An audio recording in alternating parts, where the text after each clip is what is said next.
is a chronic brain disorder that affects less than 1% of the US population. It occurs in late adolescence or early adulthood. It impacts mainly on speech, thinking, emotions, and other areas of life. It can affect a person's social interactions and everyday activities. Schizophrenia is fairly an uncommon condition. It can have a profound impact on a person's life as well as the lives of those around them. Schizophrenia is a lifelong disease that can be cured but can be controlled with proper treatment. Contrary to popular belief, schizophrenia is not a split or multiple personality disorder. Schizophrenia involves psychosis, a type of mental illness in which a person can't tell what is real from what is being assumed. At times, people with psychotic disorders lose touch with reality. The world may seem like a jumble of confusing thoughts and images and sounds. Their behavior may be very strange and shocking. A sudden change in personality and behavior of the schizophrenic persons, which happens when people have it to lose touch with reality, is called a psychotic episode. However, severe schizophrenia, it varies from person to person. Some people may have only one psychotic episode while others may have many recurring psychotic episodes.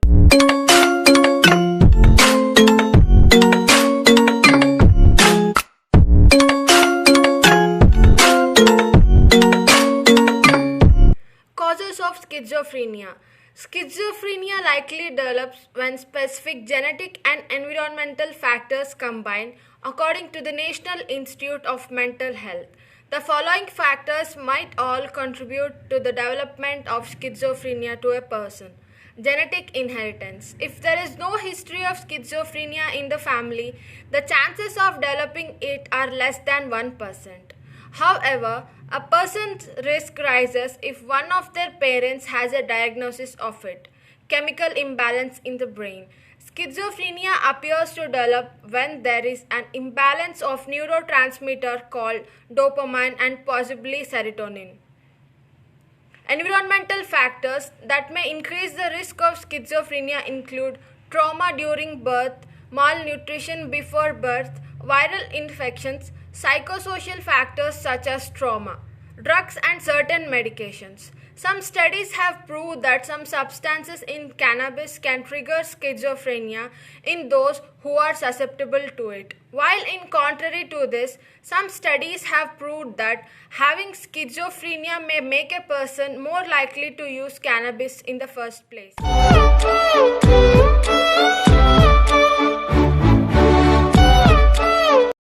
If symptoms of schizophrenia are present, the doctor will perform a complete medical history and sometimes a physical exam. While there are no laboratory tests to specifically diagnose schizophrenia, the doctor may use various tests and possibly blood tests or brain imaging studies to rule out any other physical causes or intoxication like psychosis as cause of the symptoms. If the doctor finds any other physical reason for schizophrenia symptoms, they may refer the person to a psychiatrist, a psychologist, or a mental health professionals who are trained to diagnose and treat with design interviews and assessment tools to evaluate a person for psychotic disorder. The therapist, based on the diagnosis, person's family report and symptoms and other observation of the person. A person is diagnosed with schizophrenia if they have at least 2 or 3 of these symptoms for at least 6 months, and these symptoms are delusions, hallucinations, disorganized speech, or one of the symptoms include catatonic behavior and negative symptoms. In these, the symptoms must be delusions, hallucinations, and disorganized speech. During 6 months, the person must have an active symptoms. It can be less with successful treatments. Symptoms should negatively affect them socially or at work and can be caused by any other condition. DSM 5 is the diagnostic criteria, which is the Diagnostic and Statistical Manual of Mental Disorder 5th edition, and is the diagnostic criteria for schizophrenia. And it is a 2013 update to the Diagnostic and Statistical Manual of Mental Disorders, the taxonomic and diagnostic tool published by American Psychotic Association APA.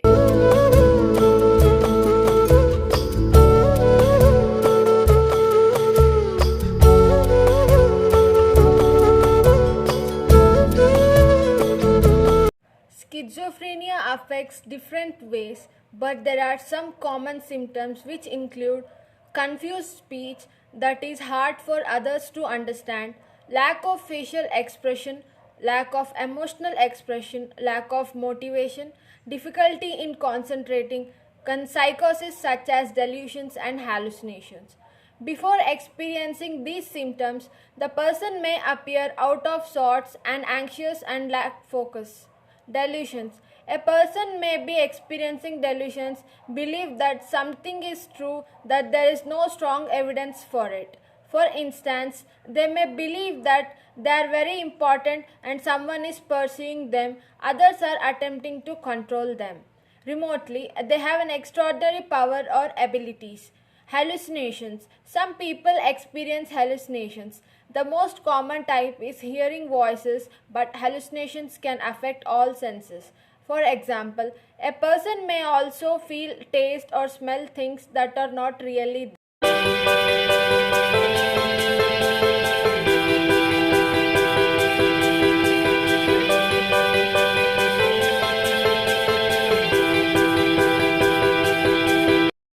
confused thinking and speech. A person's thinking and speech jump from one subject to another for no logic reason.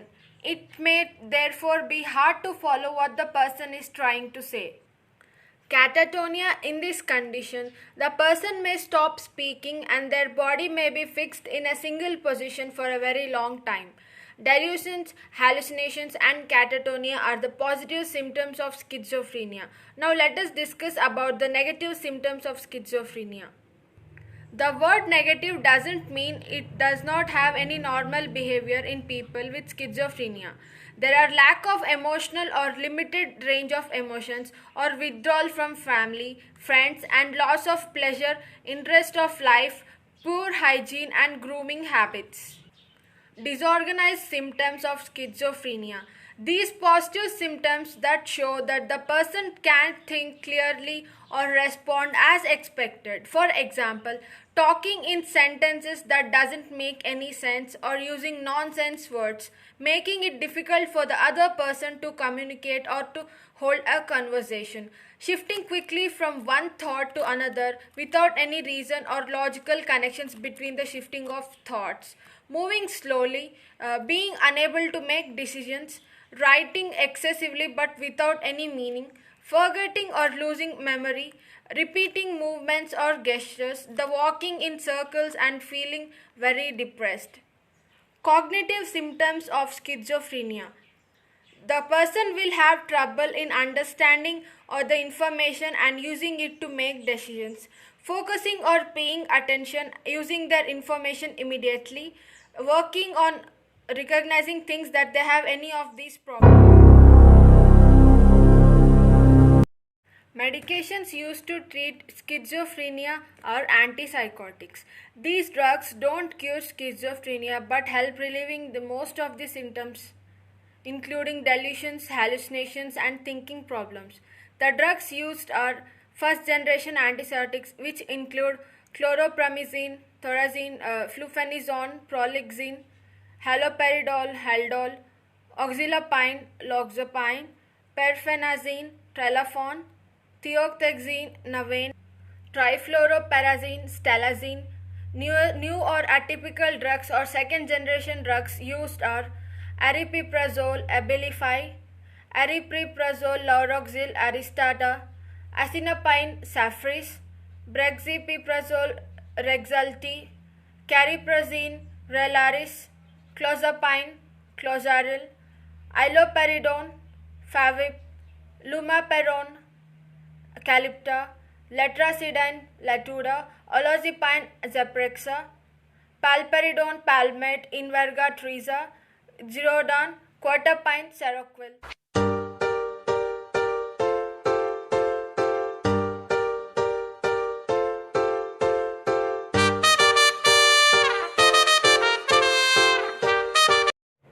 Coordinated specialty care. This is a team approach towards treating schizophrenia when the first symptoms appear. It combines medicine and therapy with social services, employment, and educational interventions. The family is involved as much as possible. Early treatment is key to help patients to lead a normal life. Psychosocial therapy. While medication may help relieve some symptoms of schizophrenia, where various psychosocial treatments can help with the behavioral, psychological, social, and occupational problems that go with the illness. Throughout this therapy, patients can also learn to manage their symptoms, identify early warning signs of schizophrenia, and come up with a relapse prevention plan. Psychotherapies include rehabilitation, which focuses on social skills and job training to help people with schizophrenia and function the community and lives as independently as possible. Cognitive remedies include which involves learning techniques to make up formation for problems with information processing. It often uses drills, watching and computer-based exercises. This mainly helps to strengthen mental skills that involve attention, memory, planning, and organization. Individual psychotherapy, which can help the person better understand his illness, which and learn and coping and problem solving skills can also be done. Family therapy, which can help families deal with the loved ones very easily. Group therapy or support groups, which can provide continuing and mutual support. Hospitalization is only good when people have severe symptoms, when they might harm themselves or try to harm others.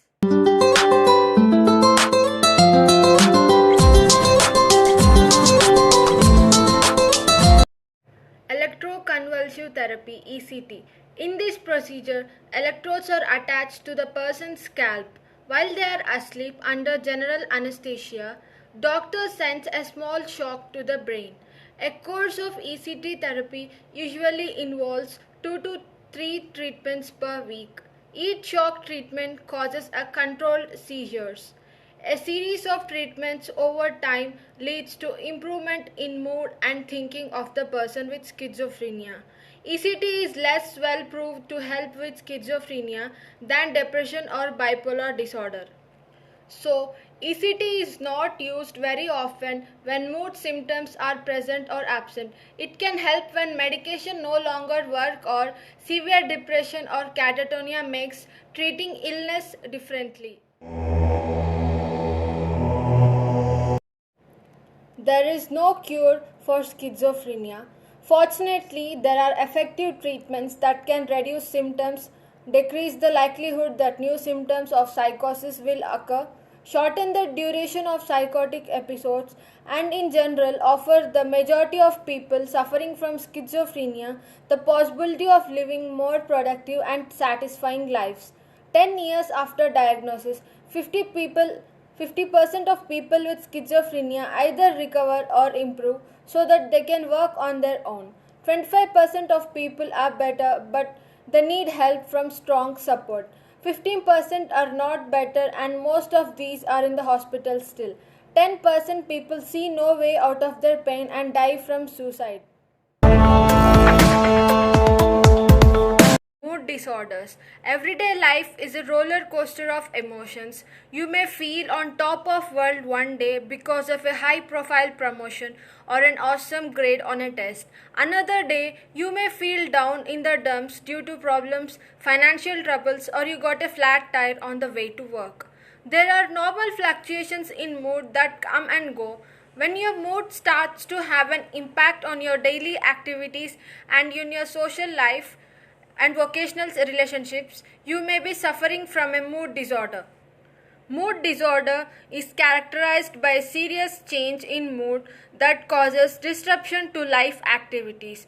Though many different subtypes of mood disorders exist, depressive, maniac, and bipolar are three main types of mood disorders. Major depressive disorder is characterized by overall depression of mood. Elevated moods are characterized by mania or hypomania. The reason between both depressed and manic moods is characteristic of bipolar mood disorder and maniac moods. In addition to type and subtype of moods, these disorders also vary in intensity and severity for person to person. For example, the dysrhythmic disorder is a lesser form of major depression and cyclothymic disorder is recognized as similar but less severe form of bipolar disorder.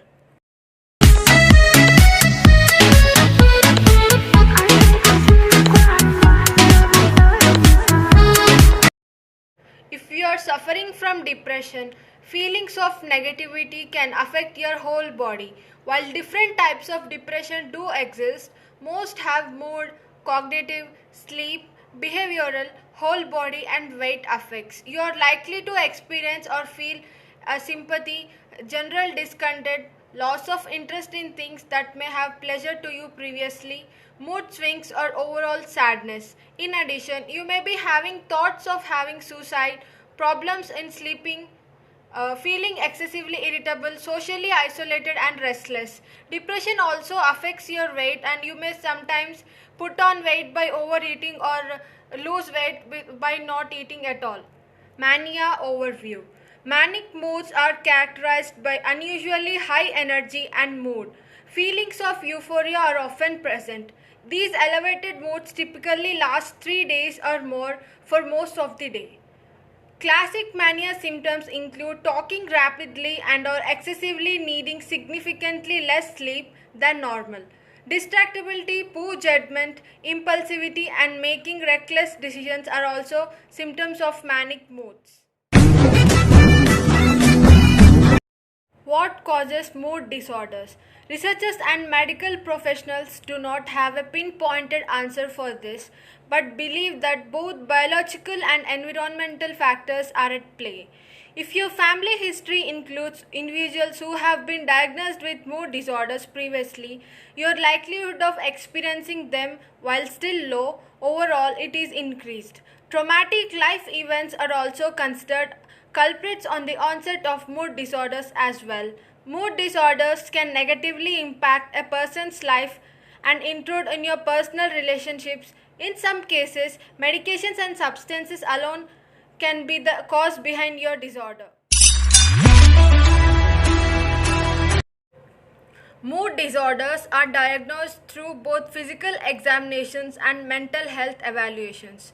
Your physician will perform a physical exam to rule out the possible causes for mood disorders. If ruled out, a mental health provider may perform a series of assessments to determine your mood stability and mental health.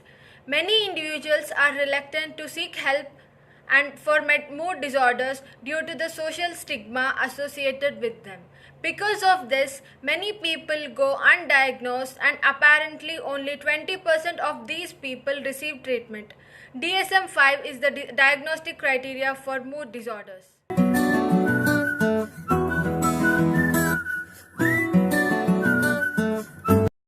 Emotional symptoms of mood disorder are not same for all people. These include thoughts of attempts of suicide, loss of interest in activities that were pleasurable in the past, unyielding anxiety, sadness or feelings of emptiness, feelings of worthlessness, helplessness or guilt, feelings of hopeless or pessimism. Physical symptoms include decrease in energy or fatigue, headaches, body aches, pains, cramps of digestive problems, difficulty in remembering things, making decisions or concentrating, loss of appetite or overeating, excessive sleeping or insomnia. Mood disorders and depression disorders are usually treated with antidepressants which specifically target neurotransmitters like serotonin, norepinephrine and dopamine. The most commonly prescribed antidepressants are fluoxetine, Prozac, citalopram, Celexa, sertraline, Zoloft, paroxetine, Paxil, escitalopram, Lexapro. Mood stabilizing drugs are serotonin and norepinephrine reuptake inhibitors such as duloxetine, Simbata, venlafaxine, Effexor, bupropion, Wellbutrin. Atypical antipsychotic drugs like Abilify, Zyprexa, Clozin are also used. Mood disorders are treated through medications and psychotherapy. Even with treatment, though, it is uncommon for mood disorders to persist throughout a lifetime or to come and go on occasion. Education about mood disorders can help individuals suffering from these conditions recognize their behavior patterns and throughout that indicative of mood disorders resurfacing and prompt to see additional help. Psychotherapy or talk therapy is focused on changing thoughts and patterns and behavior of the person. Cognitive behavior therapy is often considered as benchmark for individuals with mood disorder. It has found to have significant treatment effects and in some cases psychotherapy alone is enough to treat mood disorders. Some mood disorders such as bipolar depression disorder are usually treated with lifelong medications of mood stabilizers which are combined with psychotherapy. In some cases, the severity of mood disorders may cause hospitalization, especially if the person tries to inflict harm on themselves or on others, or thoughts of suicide or attempted suicides. Bilateral cingulotomy is a type of brain surgery considered as the last resort for people with major depression and occasionally chronic pain for persons who haven't found any sort of improvement from the therapies. This surgery targets mainly two parts of the brain. The cingulate gyrus, which helps in regulation of emotions and pain, and the next part is the frontal lobes, whose functions include reasoning and impulse control and also judgment. Surgical procedures in psychiatry are controversial and most doctors will not perform these surgeries until they have a consent from the patient as well as from the patient's family. Mood disorders may recur or be ongoing and therefore may require long-term or lifetime treatment. It is important to take medicines as prescribed. After starting medications, it may take 2 to 6 weeks before you begin to notice a preferable change in your symptoms. Do not stop taking your medication even if you begin to feel better.